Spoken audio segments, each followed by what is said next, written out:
Je dis non, c'est une obligation. Ouais. Écoutez, en face de nous, il y a des gens qui nous accordent du crédit, qui veulent savoir. C'est leur tasse de café, ou leur tasse de thé, ou leur goûter. Ah ouais? Ah oui, leur goûter, c'est important. Donc il faut leur accorder quand même. Et c'est toujours un honneur pour moi d'être là. Tous les jours, on est vendredi aujourd'hui. Très bien habillé, Fabrice Nguema. Ah non, mais non. Comme tous les vendredis d'ailleurs. Ah non, non, Très non. bien habillé. En danan, en super danan. Non, Nana. Non, il est indéfiable. Ah oui, là je parle sous le contrôle du président Doudou Wade qui dit bon, moi tu sais je n'ai pas mis de veste croisée. Quand même. Ah mais ça ouais, veste croisée. Il te met une veste croisée. Ah non, mais je te dis à la cérémonie de prestation de serment du président Macky Sall. Oui. Après 2019. Il y avait que 2 personnes qui étaient en veste croisée dans la salle. Absolument. Le président Mobutu Sese Seko, non, pas Mobutu Sese Seko, Astafourla, le président Sassou Nguesso. Sassou Nguesso, absolument. Ouais. Sassou Nguesso et Pape Abdoulaye Seck Ndana. Veste croisée. Pape Abdoulaye Seck, lui, c'est un super Ndana. Ah non, mais Montari, vraiment, on n'en disconvient pas. Il ne pouvait être qu'en Italie. Mais quand même. Qu'il aille avec ses Natango là-bas. Laissez Natango, parce que affaire c'est naoulé là-bas. Italien, c'est naoulé, voilà, qu'il aille là-bas. Et je sais qu'il y aura match, hein. Absolument. Ah non, il y a match. Oui. Alors, il y a match. Ah ouais. Un clin d'œil à tous ceux qui nous suivent, bien sûr. Le président de Wade Sarr.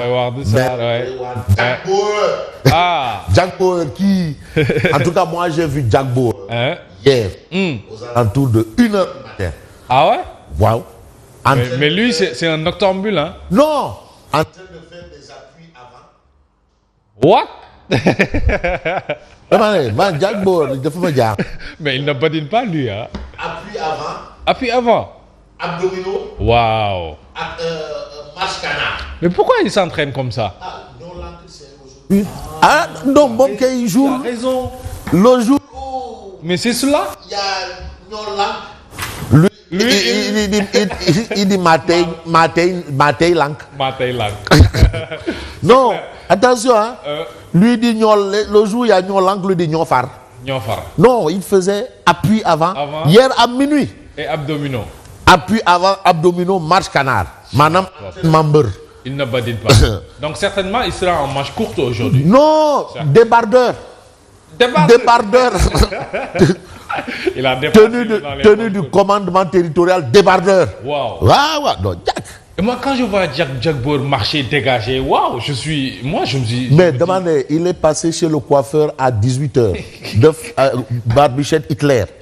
La barbichette à la Hitler. Etiforbi. Waouh.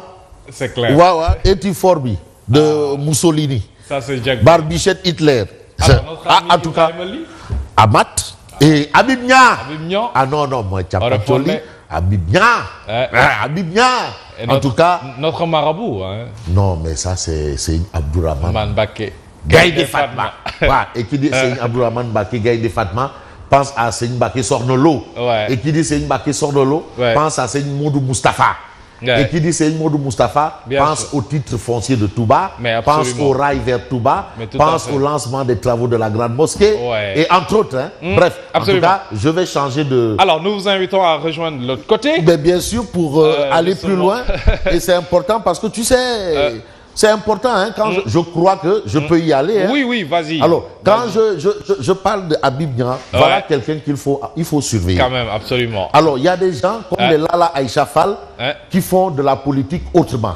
Ah ouais, Lala Aïcha Fall. C'est pas de la politique politicienne, Aïkar Ndiagandiaï, rempli de concerts, rempli de meetings. Quand même, ça c'est Lala Aïcha. Des gens qui s'investissent, figure-toi, tu prends des étudiants qui qui n'ont pas où loger. Oui. Et tu leur trouves une villa à Liberté. Ça, c'est une bonne cause. Tu les installes dans une villa. Après, tu leur amènes un ravitaillement. C'est une bonne cause, ça. Télé, écran plat. Football. Bien écran sûr. plat, décodeur, parabole. Mais ça, c'est de la politique. Mais c'est ça, Habib Nia. La politique. Habib Nia. Ça, c'est de la politique. Habib Nia, c'est le Damel du Cayor. C'est clair. Habib. Voilà. Alors, on va commencer les choses. Ah oui. Et on démarre par le témoin quotidien. Le témoin quotidien. Parce que Pam Ndiaye soirée, colonel. Le témoin quotidien, je suppose que tout est là. Alors, MD, le témoin, voilà. Le témoin, voilà. Mais malheureusement, mais moi, de l'autre côté, hein. Je suis complètement déconnecté. Voilà. Ah, MD, mais mais MD. Non, c'est que MD, on a besoin de témoin national. Voilà, alors, très belle image des Lions, Lai Maktar, Ndeysaan, Al-Mahdi. Ça, c'est Malick. Non, j'ai un problème parce que ça, c'est un... Voilà. Alors, à la une du témoin, on peut lire lutte contre le terrorisme. Macky préconise le bouclier des tariqas. Ah oui, le bouclier, parce que la particularité du Sénégal, c'est l'islam confrérique. Tout à fait. Ah oui, donc c'est un indicateur, c'est important. Absolument, très important. C'est important. C'est ce qui explique la cohésion sociale. Absolument. La cohésion sociale. Oui. L'islam confrérique. Quand même. Absolument. Alors, on a Macky préconise le bouclier des tariqas. Et puis, pendant que les hôpitaux manquent de tout, pendant que les abris provisoires pilules foisonnent dans le Sénégal, Macky promet la construction d'un nouveau siège de la Cour suprême. Ah ouais? Wow. Voilà. En tout cas, c'est ce qu'on retient à la une du témoin. Absolument. Le témoin quotidien parle d'exécution des projets et réformes phares du PSE. Pour nous dire quoi? Eh bien, pour nous dire ce qu'a déclaré le Macky Boys. Avant, il se disait, il était le Baïfal. Maintenant, il est devenu Macky Boys. Bon, c'est le docteur Cheikh Kanté. Ouais. Le Sénégal est sur la route de l'émergence, selon le docteur Cheikh Kanté. Ouais. Voilà, le Sénégal est sur la route de l'émergence. Selon le Macky Boys. Selon le Macky. Mais si lui dit qu'il est Macky Boys. Ah. Les gens de la Cogère, c'est des Macky quoi? Macky Children. Macky bébé. Macky Children.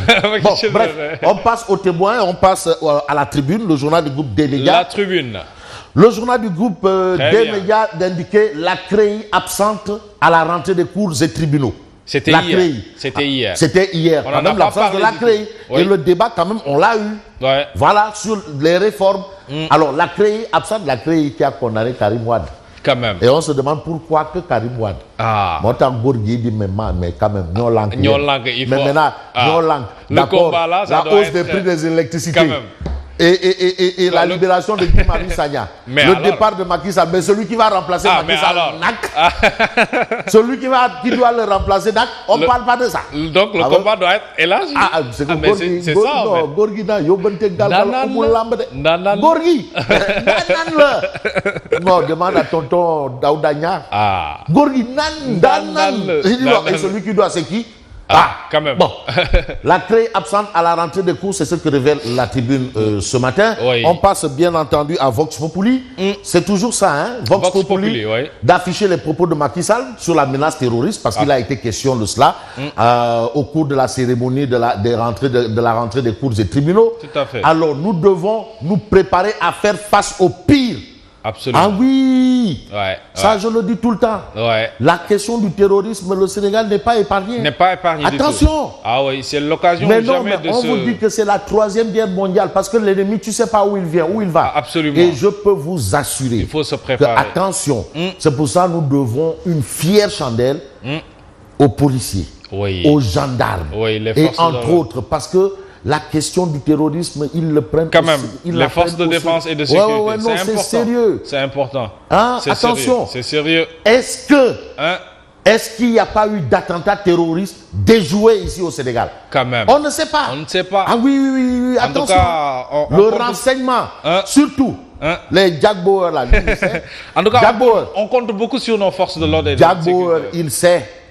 Il sait.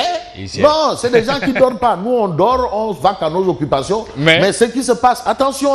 Donc, quand le président de la République, qui est l'homme le plus informé du Sénégal, nous dit, qui annonce, nous devons nous préparer à faire face au pire. Ça veut dire ce que ça veut dire.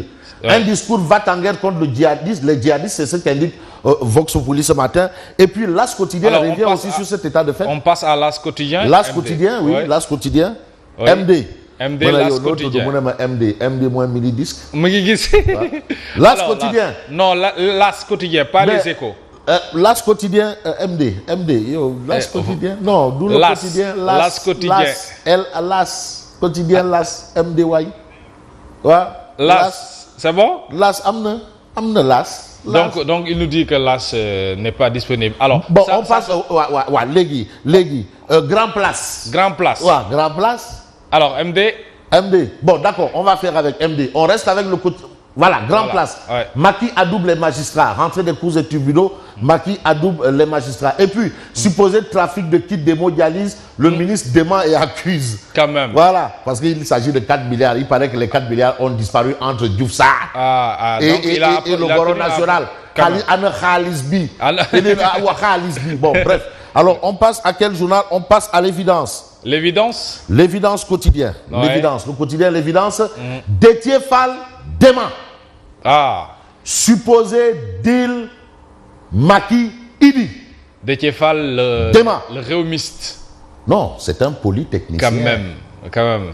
Titulaire de chaire. Il s'est distingué. Hein? Ah non, lui il parle avec science et conscience. Il s'est distingué. La bonne graine de... Non, quand il s'agit de Déthié, il faut séparer la bonne graine de l'ivraie. Attention, hein. C'est clair. Non, Déthié, non, c'est un polytechnicien titulaire de chaire. Déthié Fall dément. Mais Déthié Fall te dit, Idrissa Seck n'a été ni hier, ne l'est ni aujourd'hui et ne le sera jamais demain dans une affaire de dévolution antidémocratique du pouvoir. C'est ce qu'il dit en tout cas. Ça, c'est ce que dit Déthié Fall. En tout cas, il a été prêté à Déthié Fall un deal. Déthié Fall à Idrissa Seck un deal. Déthié Fall dit Lolo Amoul. Voilà. Bon, alors, on passe à l'observateur L'Obs. L'observateur, MD. Voilà. Wad Macky les germes d'une fâcherie. Qu'est-ce qui ne va pas? C'est ça, en fait. Waouh! Avec tout ce bruit autour de cette réconciliation. Gorgui a mis ses mbarakis. Quand même. Son barané sont 3 pièces là. Gorgui mom dafa mën 5 jours. Il est danan. Koulou de danan. Absolument. Il est allé au palais. Quand même. Wa légui ça va bon pas dina le setti. Qu'est-ce qu'il attend? Lolu kagn la. Jusqu'à présent. Légui tu choisis des gens du PDS pour figurer dans le dialogue sans dire mais Gorgui dama bëgg ñi. C'est pas élégant. Rien. Du tout. Wa mais lu xew? Waaw.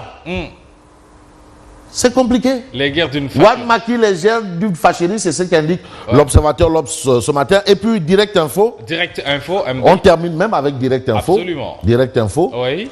À la une de Direct Info. Direct Info, si... Direct. Voilà. Direct. Dispositif du suivi du plan Sénégal émergent.